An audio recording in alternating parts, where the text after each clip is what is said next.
ఐపీఎల్లో ఇది కదా మ్యాచ్ అంటే బంతికి నరాలు తెగే ఉత్కంఠ, ఊహించని మలుపులు. గ్రౌండ్లో ఉన్న ప్లేయర్స్కు, డగౌట్లో ఉన్న కోచ్లకే కాదు, మ్యాచ్ను చూస్తున్న అభిమానులందరికీ బంతికి బీపీ పెరిగిపోయింది. Punjab Kings Kolkata night riders మధ్య మ్యాచ్ ఉత్కంఠతో ఊపేసింది. ఈ మ్యాచ్ ఐపీఎల్ లవర్స్కి మంచి కిక్ ఇచ్చింది.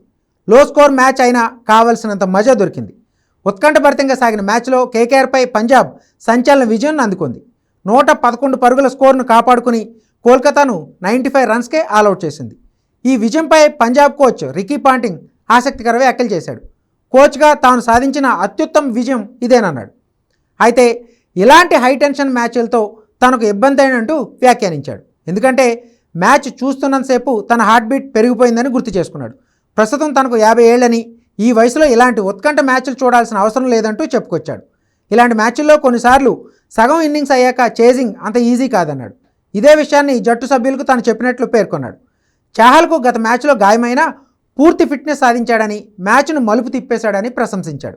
ఒకవేళ ఈ మ్యాచ్లో ఓడిపోయినా కూడా సెకండ్ ఇన్నింగ్స్లో తమ ఆటగాళ్ల ప్రదర్శన పట్ల తాను గర్వపడేవాడినంటూ పాంటింగ్ వ్యాఖ్యానించాడు. మొదట బ్యాటింగ్ చేసిన పంజాబ్ 15.3 ఓవర్లలోనే 111 పరుగులకే ఆల్అవుట్ అయింది. దీంతో కేకేఆర్ ఈజీగా గెలుస్తుందని అంతా అనుకున్నారు. కానీ పంజాబ్ బౌలర్లు అద్భుతంగా రాణించారు. బంతితో మ్యాజిక్ చేసి కోల్కతాను 95 రన్స్కే ఆల్అవుట్ చేశారు. ఈ సంచలన విజయంతో ఐపీఎల్లో పంజాబ్ చరిత్ర సృష్టించింది. ఐపీఎల్ హిస్టరీలో అతి తక్కువ స్కోర్ను డిఫెండ్ చేసుకున్న జట్టుగా పంజాబ్ కింగ్స్ ఘనత సాధించింది. కాగా ఈ సీజన్లో పంజాబ్కి ఇది 4వ విజయం. ఇప్పటివరకు 6 మ్యాచ్లు ఆడిన పంజాబ్ పాయింట్స్ టేబుల్లో 6వ స్థానం నుంచి 4వ స్థానానికి ఎగబాకింది.